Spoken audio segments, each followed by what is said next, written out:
हे WhatsApp guys, कैसे हैं आप सब। देखिए आज हम डिस्कस करेंगे 26 अगस्त का द हिंदू न्यूज़पेपर और पीआईबी का इंपॉर्टेंट करंट अफेयर्स।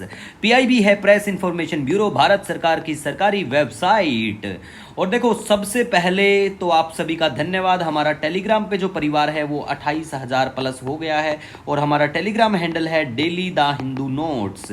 वहां पे हमारे जो भी मंथली पीडीएफ हैं सब आपको वहां पे अवेलेबल मिलेंगे। ठीक है गाइज, इतना प्यार सब बनाए रखने के लिए धन्यवाद। और मैं फिर आज भी आपको बोलता हूं, हमारे पढ़ाए हुए से पेपर में ना आए तो अनसब्सक्राइब कर देना, ठीक है। क्योंकि देखिए रिसेंटली एफकेट का जो पेपर हुआ था ना, इवन एयरफोर्स का जो पेपर होता है, एफकेट के पेपर में भी हमारे मोस्टली सारे क्वेश्चन देखने को मिलेंगे। ठीक है, आप खुद से मैच भी कर लेना, जनवरी महीने से 3-4 क्वेश्चन डायरेक्ट वहां पे देखने को मिलेंगे। ठीक है गाइज, अब देखो आज का सेशन स्टार्ट करते हैं। सबसे पहले बात करेंगे चेनाब रेलवे ब्रिज के बारे में। चर्चा में क्यों आया, देखो चेनाब रेलवे ब्रिज के बारे में बात करें तो हमारे प्राइम मिनिस्टर साहब कल बिल्कुल हाजिर हुए थे लेके अपने मन की बात। देखो इनके होती है मन की बात, लेकिन हमारे लिए होती है वो एग्जाम की बात। ठीक है, तो इन्होंने यहां पे डिस्कस किया था हिलोक गिबन्स को, तो उसके बारे में हम पहले के हमारे पीडीएफ आप कोई भी देख लेना, जून जुलाई मंथ का जो पीडीएफ है सब हमने डिस्कस किया है। लेकिन वेरी वेरी इंपॉर्टेंट बात यह है यहां पे कि उन्होंने अपने डिस्कशन में शामिल किया कि 750 मीटर लंबी तिरंगा रैली का भी वहां पे सराहना की गई थी कि ये जो तिरंगा रैली है ये चेनाब रेलवे ब्रिज के यहां पे देखने को मिली। तो हमें बेसिक जो इंफॉर्मेशन है इसके बारे में ये पता होना चाहिए कि चेनाब रेलवे ब्रिज जो है, सबसे पहले तो भैया ये ब्रिज है कहां पे, तो देखो इसकी लोकेशन है between Bakkal and Kauri in Reasi district of J&K। ये पार्ट है Udhampur Srinagar Baramulla rail link project का और ये वर्ल्ड का हाईएस्ट रेल ब्रिज भी है। अब देखो बेसिक इंफॉर्मेशन यहां से जो हमारे लिए काम का है, जो बच्चे तैयारी करते हैं एसएससी और बैंकिंग की, तो देखो बच्चों आपको सिर्फ ये याद रखना है यहां पे, पहली बात तो ये कौन से क्या राज्य में है, दूसरी बात इसकी लेंथ कितनी है। क्योंकि जो क्वेश्चन पूछे गए थे एफकेट के पेपर में जो अभी अगस्त में हुआ था, एक बच्चे का कटआउट भी हमने शेयर कर रखा है, उसका जो भी सुझाव सजेशन था द हिंदू पीआईबी नोट्स को लेके, तो उसने वहां पे डिस्कस किया। तो देखो यहाँ पे जनवरी मंथ का जो पेपर मतलब करंट अफेयर था, 3-4 क्वेश्चन डायरेक्ट एफकेट में वहां देखने को मिले हैं। तो वो वहां भी यही पूछा गया था, जो महाराष्ट्र वाला जो नवावा शिवा जो है ना, वहां पे जो सेतु बना था, कमेंट सेक्शन में बताइए उसकी लेंथ कितनी है। चलो आगे का मैंने बता दिया 21, आप आगे का आपको बताना है, ठीक है, कि कितना क्या उसका ब्रिज का लेंथ है। ठीक है गाइज, इसके बाद आपको जो इंपॉर्टेंट इंफॉर्मेशन है वो याद रखनी है कि देखो ये टालर देन एफिल टावर भी है, ठीक है, ब्लास्ट प्रूफ ब्रिज है बिल्कुल ये। और दूसरी बात, चेनाब के बारे में बेसिक चीज़ें आपको ध्यान रखना है कि चेनाब के ऊपर ही दूसरे भी ब्रिज हैं, जैसे कि सलाल डैम है, दलहस्ती हाइड्रो इलेक्ट्रिक प्लांट है, रातल प्लांट है, पाकल दुल डैम है, किरू है और किश्तवाड़ भी है। ये याद रखना है, चेनाब रिवर के ऊपर ही हैं ये। और ये जो ब्रिज है इसकी उम्र बताई जा रही है कि 120 साल तक ये बिल्कुल जिंदा रह सकता है।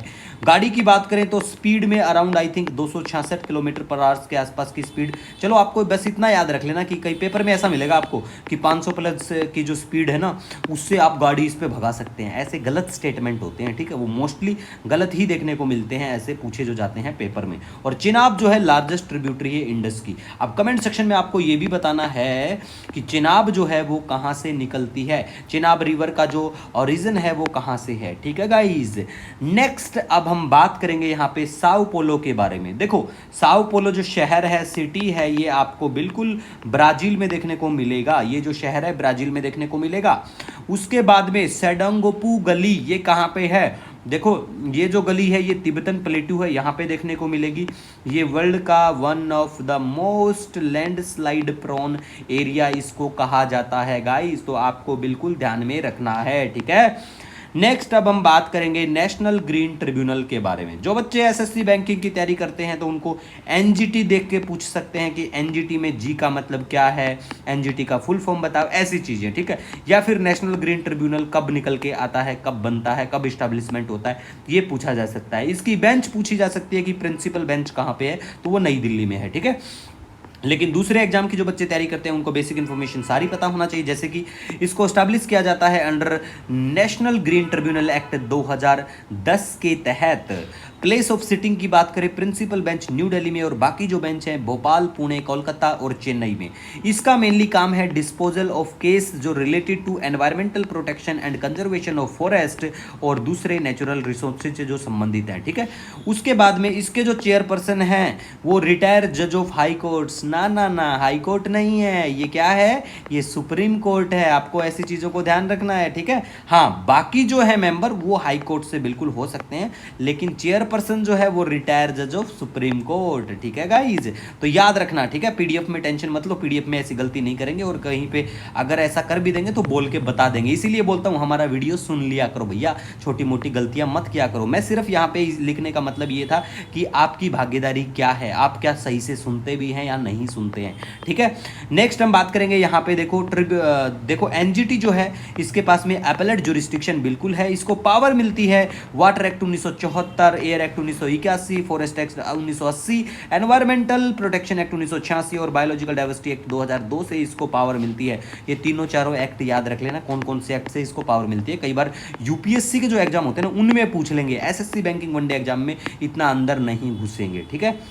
अब ट्रिब्यूनल्स के बारे में बात करें तो देखो जो ट्रिब्यूनल्स होते हैं ना ये जुडिशियल भी हो सकते हैं, क्वाजी जुडिशियल इंस्टीट्यूशन भी बिल्कुल हो सकते हैं, ठीक है गाइज। नेक्स्ट अब हम बात करेंगे टेलीग्राम के जो सीईओ हैं, वही टेलीग्राम जिस पे हम अपना मंथली पीडीएफ अवेलेबल करवाते हैं और दोनों माध्यम में, हिंदी में इंग्लिश में 7 पेज का पीडीएफ होता है हमारा और हिंदी माध्यम में नॉर्मली 11 पेज का पीडीएफ होता है, ठीक है। तो ये वही टेलीग्राम है। तो इसके जो सीईओ हैं जिनका नाम याद रख लो, रट लो, इनको अरेस्ट कर लिया गया है, ठीक है गाइज। कोई कारण था उसकी वजह से इनको अरेस्ट किया गया। कुछ उल्टा सीधा बोलोगे तो भैया टांग दिए जाओगे, चाहे आप हो चाहे मैं हूं, ठीक है। नेक्स्ट अब हम बात करेंगे ब्राइन एवोपरेशन मेथड के बारे में। देखो ये चर्चा में है आज इंडियन एक्सप्रेस में। आप सभी बच्चों की डिमांड की वजह से हम लोगों ने साथ साथ अब इंडियन एक्सप्रेस को भी डिस्कस करना स्टार्ट किया है। वहां से जो 1-2 क्वेश्चन जो भी होंगे एग्जाम से रिलेटेड वो, ठीक है। मोस्टली तो आपको सेम न्यूज़पेपर द हिंदू में भी मिल जाएंगे। तो देखो ये जो मेथड है ये लिथियम माइनिंग के लिए इसको यूज किया जाता है और चर्चा में था कि एटाकामा साल्ट फ्लैट जो है ये सिंक हो रहा है और ये क्या है, ये one of the largest source of lithium का है ये जगह है जहाँ पे। और ये साल्ट फ्लैट कहाँ पे है, ये चिली के वहाँ पे है। तो एक स्टडी आई थी 20-25 साल की, उसमें बताया गया था कि ये सिंक हो रहा है इसी वजह से, ठीक है। तो ये मेथड याद रख लेना किस चीज़ से संबंधित है गाइज। लिथियम ट्रायंगल में कमेंट सेक्शन में बताना चाहो तो बता देना कौन कौन से देश आते हैं, ठीक है। लिथियम ट्रायंगल का कौन कौन से देश हिस्सा है। वैसे देखो हमारे पुराने पीडीएफ में सब कुछ है, टेंशन बिल्कुल नहीं लेना है।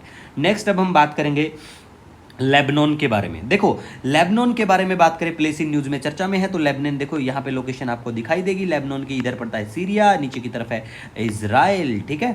और यहाँ पे पड़ता है मेडिटेरेनियन सी। तो आपको पता होना चाहिए कि लेबनान को कौन कौन से देशों का कौन कौन से बाउंड्री जो एरिया है वो टच करता है। इसी के साथ देखो सबसे पहले मैं बताऊंगा कि आप सब मेरे लिए बहुत महत्व रखते हैं, आपसे ही मैं हूँ।